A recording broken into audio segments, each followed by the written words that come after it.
Deserve you, save you. Friendship అంటే చూసుకుందాం అసలు ఏంటి అనేది. మన మంచి బెస్ట్ ఫ్రెండ్స్ ఏ విధంగా ఉండాలి ఈ లోకంలో, మనల్ని ఏ విధంగా మనకి హెల్ప్ చేస్తారు, నిజమైన ఫ్రెండ్స్ ఎవరో ఇవాళ తెలుసుకుందాం. ఓకేనా?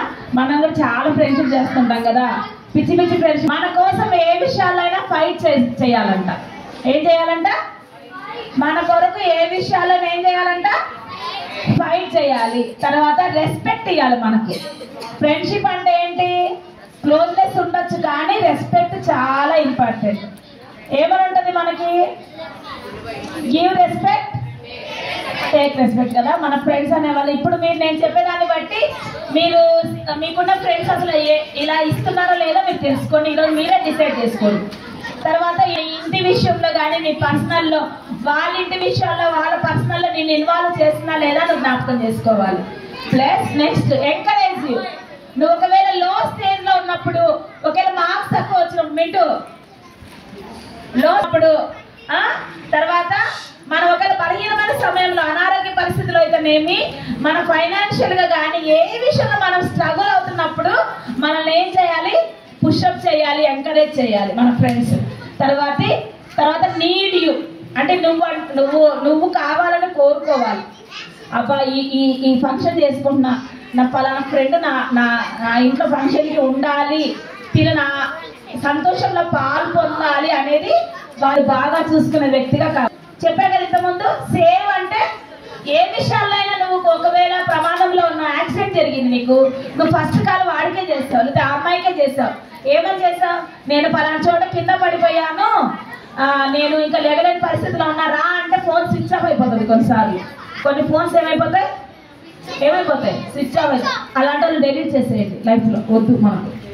మన నీడ్స్ని, మనల్ని ఎంకరేజ్ చేయని వాళ్ళని, మనల్ని మన కష్టంలో ఉన్నప్పుడు ఆదుకోవడం వల్ల మనకు అక్కర్లేదు. అలాంటి వాళ్ళతో మనం ఫ్రెండ్షిప్ చేయదు. ఎలాంటి ఫ్రెండ్షిప్ చేయాలి? మన కొరకు ఫైట్ చేయాలి. చెప్పండి. మన కొరకు ఫైట్ చేయాలి, మనకు రెస్పెక్ట్ ఇవ్వాలి, మనల్ని ఇన్వాల్వ్ చేసుకోవాలి అన్ని విషయాల్లో. తర్వాత మనల్ని లో స్థితిలో ఉన్నప్పుడు, మన పడిపోయిన స్థితిలో కూడా మనల్ని ఎంకరేజ్ చేయాలి.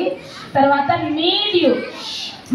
మన సండే స్కూల్లో ఒక అబ్బాయి, దేవాంశ్ అని ఒక అబ్బాయి వచ్చేవాడు, ఇప్పుడు రావట్లేదు. వాళ్ళ మమ్మీ రీసెంట్గా క్యాన్సర్తో చనిపోయింది. బాబు చిన్నోడు, వాడు 9 years ఏమో. కానీ వాళ్ళ డాడీ చెప్పిన టెస్ట్ మనీ నేను చెప్తా ఈరోజు. వాళ్ళ డాడీ వాళ్ళ మమ్మీకి కీమోస్ ఇస్తున్నప్పుడు చాలా మనీ లో స్టేజ్లో ఉండేదంట. అసలు ఆయన చెప్పిన టెస్ట్ మనీ ఏంటంటే, ఎలా లో స్టేజ్లో ఉండే కూడా ఆయన జస్ట్ ప్రేయర్ చేసుకునేవాడంట. ఆయన అకౌంట్లోకి 2 lakhs 3 lakhs పడిపోయాయంట. వాళ్ళ ఫ్రెండ్స్ అమెరికాలో ఉండి, ఏంట్రా నాకు ఇంత లో స్టేజ్లో ఉన్నా నీకు ఎలా తెలుసురా అంటే, ఏదో నాకు మనసు అనిపించింది నీకు వెయ్యాలని, ఇదిగో 2 lakhs వేస్తున్నా వాడుకో అని చెప్పి మెసేజ్ పెట్టేవాళ్ళంట. నిజంగా ఎంత నాకు అది విన్న తర్వాత, టెస్ట్ మనీ విన్న తర్వాత, ఇటువంటి స్నేహితులు కూడా ఈ లోకంలో ఉంటారా? అవును, ఎంకరేజ్ చేయాలి. బలహీనమైన స్థితిలో ఉన్నప్పుడు మనల్ని బలపరిచే వాళ్ళు మనకు చాలా అవసరం.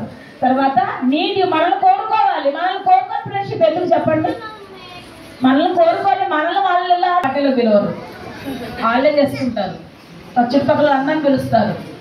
ఇదే ఇప్పుడు మీకు చెప్తున్నాను. ఒక క్వశ్చన్ మీకే వస్తుంది, దానికి ఆన్సర్ మీరే చేసుకోండి.